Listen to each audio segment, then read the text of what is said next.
Olá pessoas, este é mais um vídeo meu aqui na internet. Antes de mais nada, recebi as camisetas novas da Doppel, tá? Que são muito legais. Olha essa daqui. Essa daqui, sabe o que é isso aqui? Isso aqui é a árvore do ramo indo-europeu, é uma árvore de línguas. Olha que legal. É uma árvore cladística, digamos assim, dos idiomas. Então você vê aqui, ó, tem todos os ramos do proto-indo-europeu até a gente chegar nas línguas atuais. Então você vê aqui que tem o ramo românico, que é o ramo onde está o nosso idioma, né? O português, está aqui, ó, o românico.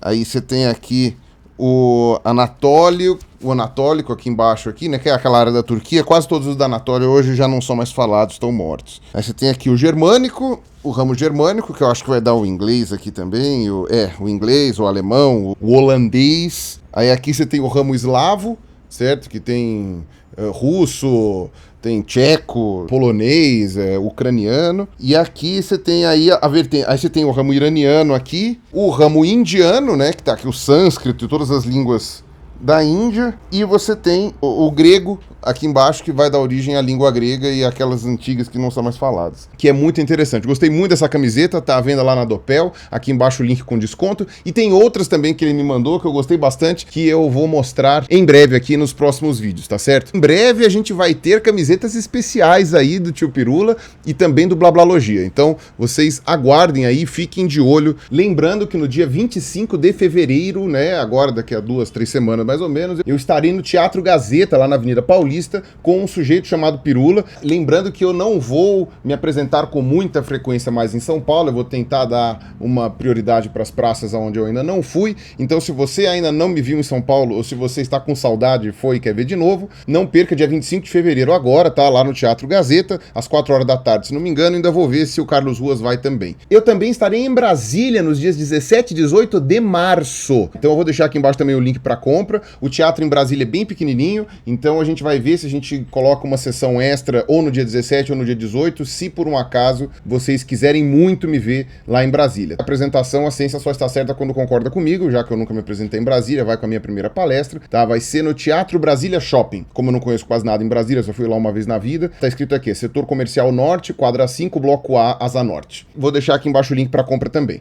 E hoje eu vou comentar sobre um assunto que muita gente veio me pedir para falar, e não é a febre amarela. Eu sei que tem muita gente pedindo para falar de febre amarela, mas, gente, eu sou um só, eu preciso pesquisar sobre isso, é um tema bastante delicado, e eu acho que o Átila já abordou muito bem isso lá no Nerdologia, mas se eu perceber que ainda precisa falar alguma coisa sobre isso, eu gravo um vídeo só sobre isso, tá, gente? Eu tô lendo, tô pesquisando. Então eu vim falar sobre outro assunto, que é sobre aquele primeiro inglês, né, que foi noticiado essa semana, né, baseado num crânio que foi datado de 10 mil anos atrás. Ele teria pele negra e olhos claros. Olha que coisa extraordinária, tá? Então vamos falar um pouquinho sobre esse achado e o que ele significa, tá certo? Para a ciência e para tudo aquilo que a gente conhece sobre a evolução humana. Só que tem um problema. Até onde eu pude ver, essa pesquisa não foi publicada em uma revista científica. Ela foi feita para um documentário no Canal 4, pelo que eu percebi, que se chama The First Brit, né? O primeiro britânico, tá? Que é óbvio que não dá para saber se foi o primeiro, né? Claro que não foi. Isso daí a gente tá falando de uma tribo inteira, a gente tá vendo um crânio só, né? Um esqueleto só que foi encontrado, mas obviamente que não é o primeiro. Quando a gente fala isso, é bom deixar isso claro, né? Porque senão as pessoas vão achar que foi a primeira pessoa que pisou na Inglaterra e não foi, tá? É simplesmente o mais antigo que a gente tem notícia. Mas essa pesquisa foi feita por cientistas do Natural History Museum, né? Lá de Londres, e também por pesquisadores do University College de London. Mas eu lamentei muito não ter uma publicação científica para eu conseguir ler, principalmente por causa dos detalhes. Às vezes eu gostaria de poder dar alguns detalhes do que foi encontrado, poder dizer quais eram as sequências de DNA que eles acharam, o que foi que eles fizeram de uma maneira um pouco mais rica para vocês. Como isso não está disponível, basicamente eu vou aqui relatar o que está no site aqui da BBC, foi onde eu peguei aqui as notícias principais, e depois eu vou tentar só falar por que é que isso muda tanto frente àquilo que a gente sabia, e o que a gente sabia, isso sim eu tenho como comentar comentar um pouquinho aqui com vocês, tá? Então, basicamente, esse crânio, que foi encontrado em 1903, ele é um crânio muito bem preservado e é de um indivíduo que devia ter mais ou menos 1,66 m, assim, o que é bastante alto se você for considerar que era um indivíduo de 10 mil anos atrás, né, que a gente sabe que a altura média da humanidade naquele período era muito, muito menor do que a altura média de hoje. E é um indivíduo masculino. Isso a gente consegue saber por avaliações osteológicas, largura do quadril, inclinação do quadril, algumas características do fêmur e tal. Isso é uma coisa que é bastante fácil da gente fazer. E o que acontece? Eles conseguiram extrair alguns pedaços de DNA deste crânio, de um osso que eles chamam aqui de osso petroso, né? Que eu acho que isso daí não é utilizado em nomenclatura de mamífero em geral. Na verdade, eu conhecia como osso temporal. Ah, mas aí aquela coisa, né? O ser humano tem aquela arrogância de achar que merece uma nomenclatura especial para ele, mas na verdade esse osso petroso é o osso temporal, que é um osso que eventualmente, né, porque ele é bastante compacto, né, ele é um pouquinho mais grosso, às vezes ele tem lá na parte interna dele umas áreas que preservam melhor os tecidos mesmo depois de tantos anos. Levando em conta também que este fóssil foi encontrado nas cavernas de Cheddar. As cavernas de Cheddar ficam lá no sul da Grã-Bretanha. Eu vou colocar aí o mapa aí com a localização, tá? Da onde ficam essas cavernas, que é pertinho de Bristol. O clima ajudou bastante dentro dessas cavernas. Então isso também ajudou o crânio a ser preservado e a manter esses traços de DNA. E o que acontece? Eles fizeram esse sequenciamento de DNA e eles conseguiram identificar alguns trechos que estão associados a alguns polimorfismos da espécie humana, especialmente no que diz respeito à cor de cabelo, cor de pele e cor de olho. A conclusão deles foi bastante curiosa. A cor de pele desse indivíduo era muito escura, ou seja, era um indivíduo que hoje seria considerado negro, com um cabelo não tão crespo assim, um cabelo que não chega a ser africano, né, com aquele cabelo bem enroladinho, mas ainda assim não era um cabelo liso, e olhos claros. Óbvio, a gente tem uma série de exemplos de pessoas morenas ou negras com olhos claros, né? Você tem aí algumas até famosas, né? Como o Hélio de la Penha e mesmo o Seu Madruga. Não necessariamente essas duas genéticas tinham que andar juntas. Porém, a gente está falando isso de uma época atual em que a gente já sabe que houve miscigenação de várias etnias diferentes, de vários continentes diferentes. Naquela época, a gente ainda não tinha esse tipo de migração e miscigenação tão abrupta, assim, né? De lugares tão distantes. Então, era mais difícil de supor que essas características pudessem ter aparecido de maneira independente. E por que que isso é tão interessante eles terem a pele escura? Bom, a gente tem que lembrar que há 10 mil anos atrás, as ilhas da Grã-Bretanha estavam ligadas à França. A gente estava ainda terminando a última glaciação, então os oceanos ainda eram mais baixos, o clima era muito mais frio e o Canal da Mancha não existia, tá? Então você tinha uma passagem por terra que ligava a França à Inglaterra. Então esse nosso amigo aí que o pessoal descobriu, provavelmente foi andando até a Inglaterra. Poucas coisas a gente consegue afirmar com certa certeza que foi seleção natural quando a gente está falando de etnias humanas. E a cor da pele é uma que a gente consegue afirmar com razoável segurança. A pele negra foi selecionada em ambientes mais tropicais, como a África, por exemplo, e a Austrália, porque ela facilita a proteção contra os raios solares, contra a radiação solar. Então é uma maneira de você se proteger do ambiente que você vive, que é um ambiente extremamente ensolarado. Ao mesmo tempo que esse tipo de extrema proteção da melanina acaba sendo prejudicial quando você vai para uma área que tem muito pouca incidência solar. Quando a gente está falando de pouca incidência solar, a gente está falando de muito pouca. Se vocês forem olhar no mapa mundi, vocês vão ver que a Inglaterra, ela tá, do ponto de vista de latitude, muito perto da Dinamarca ali, dos países nórdicos. Ela é realmente um país que está muito pro norte, está muito perto do círculo polar. É aquela coisa, no verão você tem o sol nascendo às 6 horas da manhã e se pondo às 11 horas da noite, e no inverno você tem o sol nascendo, sei lá, às 10 horas e se pondo às 4. Então a gente está falando de muito menos incidência solar no que diz respeito ao período do ano todo, comparado com a África, tá? Ou comparado com a Austrália, ou comparado com o Brasil, tá? Em latitudes desse tipo, a pele negra começa a ser um problema. A maior fonte que a gente tem de vitamina D, ou seja, de calciferol, que ajuda a tornar os ossos mais fortes, é uma reação química que só é possível quando você tem exposição aos raios UVB do Sol. Quando você tem pouca exposição a essa radiação, especialmente quando você é criança, você pode desenvolver raquitismo. Não tem a quantidade de calciferol necessária numa fase de crescimento que faz com que você tenha ossos mais frágeis e, eventualmente, você não consiga se locomover tão bem. Então, nessas latitudes, a melanina começa a ser prejudicial, porque você começa a ter crianças que podem não desenvolver a sua ossatura o suficiente até a idade reprodutiva. Então, aquelas pessoas que nasciam com a pele um pouco mais clara tinham vantagem com relação àquelas que nasciam com a pele um pouco mais escura. Como eu falei, é uma das poucas evidências de seleção natural que a gente pode meio que ter uma certa segurança de que aconteceu na espécie humana, entre as etnias, né, que a gente conhece hoje. Então, a gente imaginava que os seres humanos primitivos da Europa tivessem a pele clara há muito tempo atrás. Se vocês forem lembrar alguns vídeos que eu já fiz aqui sobre a origem da espécie humana, eu vou colocar aqui um que eu fiz há pouco tempo sobre o homem de 300 mil anos. O Slow fez um vídeo também muito bom sobre esse mesmo tema.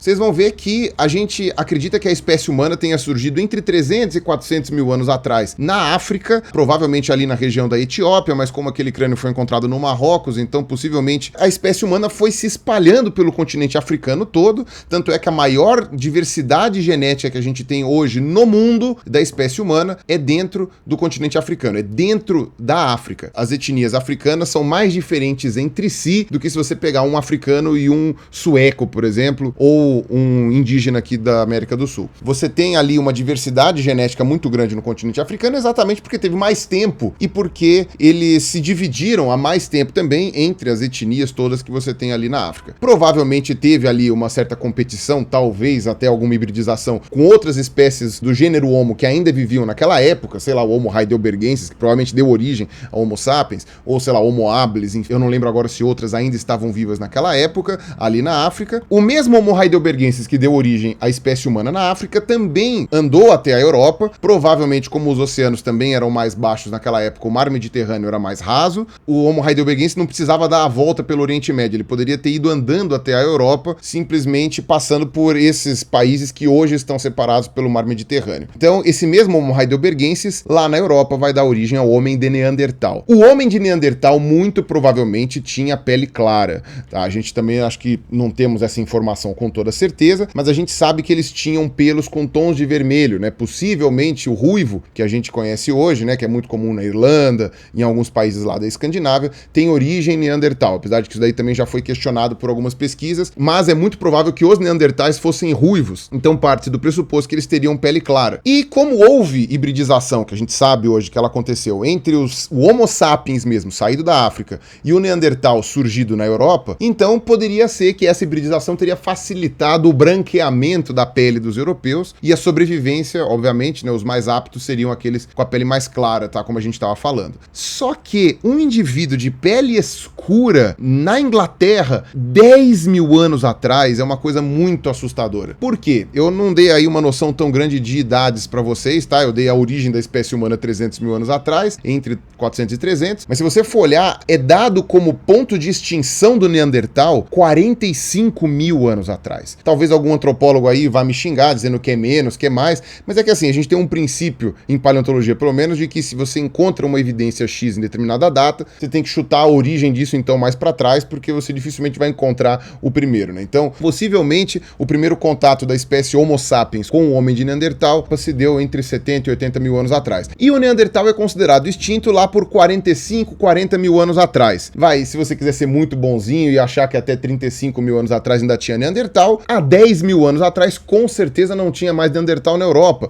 E esse aqui é o grande problema. 10 mil anos atrás você já tinha, sei lá, agricultura no Crescente Fértil lá na Mesopotâmia, já tinha talvez escrita. É uma época muito, muito, muito recente. Se você for olhar 10 mil anos atrás, foi ontem do ponto de vista não só geológico, como antropológico mesmo. É o limite ali que a gente considera da pré-história para a história. Então é um bagulho muito interessante, sabe? E principalmente, não só é um cara extremamente recente esse fóssil, como imaginava-se que há 10 mil anos atrás todos os europeus já fossem brancos. E pelo visto não era, tá? Pelo visto algumas características já existiam, como esses olhos claros, e alguns europeus ainda fossem de pele escura. Claro, a gente não pode dizer que toda a Europa era habitada por homens de pele escura, mas a gente pode dizer agora, através desses exames genéticos nesse cara aí, que os ingleses eram negros até a descoberta da agricultura pela espécie humana. Ou seja, eles eram negros até ontem, ou pelo menos uma boa parcela desses ingleses. É muito louco, porque fica quase impossível não lembrar do Game of Thrones, né? Quando o Martin vai descrever a sucessão de ocupações de Westeros, né? Que a gente sabe que foi embasado, né? Foi baseado na Inglaterra. Inclusive tem um vídeo do Nerdologia do Felipe Figueiredo muito legal falando sobre Game of Thrones e sobre essa inspiração do Martin na Inglaterra. Então, inicialmente você tinha os Filhos da Floresta, que eram umas criaturinhas pequenininhas, tal, cheias de magia e tal. Depois você teve os primeiros humanos, que aí teve a origem lá dos White Walkers, toda aquela coisa lá. E depois chegam os Homens de Valíria lá, que vão ocupar depois. Então, se você for parar pra pensar, é muito interessante, porque existia essa colonização inglesa desses homens negros de olho claro, né, provavelmente há 10 mil anos atrás. Depois você teve uma ocupação provavelmente de origem celta, que é indo-europeia, que veio depois. Então, há 5 mil anos atrás você tem a construção de Stonehenge, né? Então são aquelas civilizações megalíticas que eles chamam, né? E depois, provavelmente, você teve a invasão anglo, né? Que foram os anglo-saxões, provavelmente vindos da Alemanha, que ocuparam lá as Ilhas Britânicas. Então você tem ali uma sequência de 3 invasões, digamos assim, né? De 3 colonizações humanas ali. Me corrija algum antropólogo aí se eu estiver errado, eu vou dar um highlight no seu comentário se por um acaso eu estiver enganado, e provavelmente cada um deles com características físicas diferentes. Então é muito interessante você imaginar isso. É possível que os primeiros europeus brancos, digamos assim, tenham surgido, sei lá, na Dinamarca, na Alemanha, e só depois eles tenham ido para a Inglaterra e tenham embranquecido a população. É um troço muito louco, cara. Se você for ver, uma coisa muito recente. Isso, na boa, foi um soco no estômago de muita gente, porque isso desmonta boa parte daquilo que a gente acreditava, do nosso conhecimento que a gente tinha sobre dispersão humana, tá? Eu até queria fazer um vídeo sobre evolução e dispersão humana, mais ou menos que nem eu fiz aquele vídeo dos mamíferos. Foi bom que eu não tenha feito até agora, porque você vê aí que tem uma atualização muito legal pra fazer. Cara, é por isso que eu gosto da ciência. A verdade é uma só, a gente sabe que ela tá lá, mas a gente vai descobrindo ela aos pouquinhos, e à medida que a gente vai tendo novas evidências, a gente vai quebrando as ideias antigas e descobrindo que a gente estava errado. Enfim, a ciência é uma constante lição de humildade, ao contrário do que a gente vê em outras instituições humanas, e por que não em outros canais do YouTube, né? Não tô dizendo que eu sou o humildão aqui, tá? O humildão mesmo é o Cancer Jack lá da cozinha de Jack. Mas enfim, eu gostei bastante dessa descoberta, achei ela muito mind blow, porque ela realmente demonstra que a gente tinha uma ignorância muito grande. Há 10 mil anos atrás, tecnicamente, já era para os ingleses estarem brancos e eles não estavam. E é muito interessante esse lance do olho claro, porque o olho claro, até onde eu me lembrava, não tinha nenhum tipo de vantagem evolutiva nele. Ao contrário da cor da pele, não há nada envolvendo seleção natural que justifique você ter o olho claro. O olho claro ele é muito ruim em países com muito sol, e ele é muito ruim em países com pouco sol, porque você tem que lembrar que durante o inverno neva, fica tudo branco, e aí a luz do sol reflete. Tanto é que aqueles caras que fazem esqui na neve e tal, eles precisam usar aquele óculos de proteção, porque a neve pode cegar. Então o olho claro não serve pra nada. Só que ele é considerado eventualmente interessante do ponto de vista sexual. Então isso não só na nossa sociedade agora aqui no Brasil, em que ele é raro e portanto ele é considerado um traço positivo, né, do ponto de vista de atração sexual, mas ele também provavelmente devia ser raro naquela época lá na Europa, e tirando alguns que devem ter sido mortos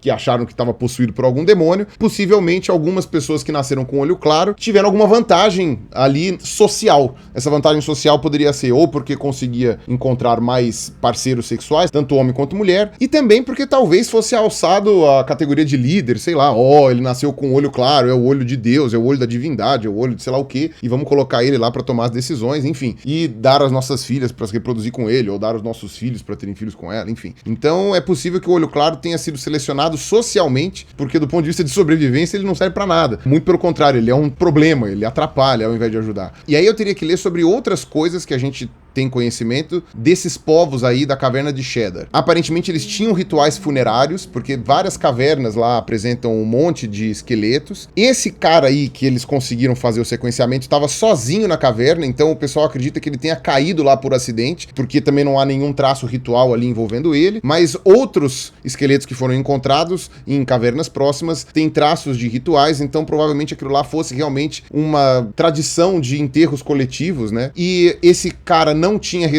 tolerância à lactose. Então é interessante porque você já tem aí uma época de agricultura, pelo menos ali no Crescente Fértil. Não sei se chegava a ter agricultura ali, talvez eles fossem caçadores-coletores, né? Pelo menos é o que eles estão aqui com relação a esses homens da caverna de Cheddar. E, obviamente, como eles não tinham agricultura, provavelmente também não tinham pecuária, e eles eram intolerantes à lactose, como quase todos os seres humanos originalmente eram. Foi graças à domesticação de mamíferos que permitiu e fazer com que esse gene de tolerância à lactose na fase adulta fosse selecionado para que a gente conseguisse consumir laticínios mesmo depois de crescido. Antes da domesticação desses mamíferos, uma ou outra pessoa nascia com essa tolerância à lactose depois de adulto, mas não era necessário porque ninguém consumia leite depois de velho. Então esse povo aí das cavernas de Cheddar também eram intolerantes à lactose, mostrando que era, obviamente, uma coisa antes de uma domesticação de qualquer animal que tivesse por ali. E eles encontraram marcas nos ossos de alguns desses indivíduos, não sei se marcas de ferramentas ou marcas de dente, porque a conclusão deles é que possivelmente eles canibalizassem os mortos, talvez parte de rituais, né, de práticas rituais deles. E olha que interessante, eles acharam que pelo menos 10% dos europeus de hoje possuem alguma ancestralidade em caçadores do Mesolítico, como o Homem de Cheddar. E isso eles sabem através da avaliação de DNA mitocondrial, que eles conseguiram extrair de alguns dentes, tá, desse fóssil. Aí vocês podem se perguntar sobre a reconstrução, né, que os paleoartistas fizeram para fazer com que ficasse aí com uma cara de uma pessoa mesmo, né, que você fala, pô, parece que ele tá vivo, né? E é muito interessante porque através das medidas dos ossos, você consegue ter uma noção mais ou menos da abertura dos olhos, aqui dessa crista supraciliar, do formato do nariz, encontrar com essa reconstrução. É por isso que aqui no Brasil a Luzia foi aquele crânio encontrado em Lagoa Santa que ficou bastante famoso. Eles viram pelas medidas e pelas análises minuciosas lá de pequenas variações, sendo que não há DNA preservado na Luzia, então isso não foi uma constatação baseada em DNA que nem esse aqui. Lá na Luzia você tem essas medidas e tudo que demonstram que ela tinha feições negroides, né, feições africanas. E esse achado lá na Inglaterra mostra feições mais ou menos. Tanto é que a primeira vez que eu bati o olho na reconstrução, eu cheguei e falei assim, nossa, cara, lembra um indígena norte-americano. Parece um indígena norte-americano. Ele tem traços negroides, traços africanos, além da pele escura, mas esse cabelo mais liso, esses olhos fechadinhos assim, que lembram até um indígena, alguma coisa assim. Não sei se vocês já viram aqueles samoyedas, que são aqueles povos que vivem ali na Sibéria, que eles são uma mistura de russo com mongol. Então eles ficam com aquela cara de asiático, mas com o cabelo loiro e olho claro, sabe? Então é bem interessante. Eu vou esperar eles publicarem um artigo sobre isso daí, para eu conseguir me posicionar de uma maneira um pouco mais embasada. Só com o que eles já publicaram é realmente uma coisa muito, muito impressionante. Então, quer dizer, você já tinha provavelmente várias etnias naquela época, mas elas ainda não estavam consolidadas em certos continentes ou em outros lugares. Então, é uma coisa bem interessante de você imaginar e, putz, eu queria muito ter uma máquina do tempo para ver como é que isso aconteceu, cara. Porque deve ter sido muito legal. Pois bem, é isso daí que eu queria falar para vocês. Talvez eu tenha esquecido um detalhe ou outro, mas de qualquer maneira é um assunto muito interessante, bastante vasto. Se deixar, eu vou falando aqui até não poder mais. Então, confiram aqui embaixo os links não só para essas matérias, para também algumas imagens, tal como também os links para compra das minhas apresentações, tanto em Brasília quanto em São Paulo, e para compra das camisetas da Doppel agora com estampas novas. Beleza? É isso aí, um abraço para vocês e falou!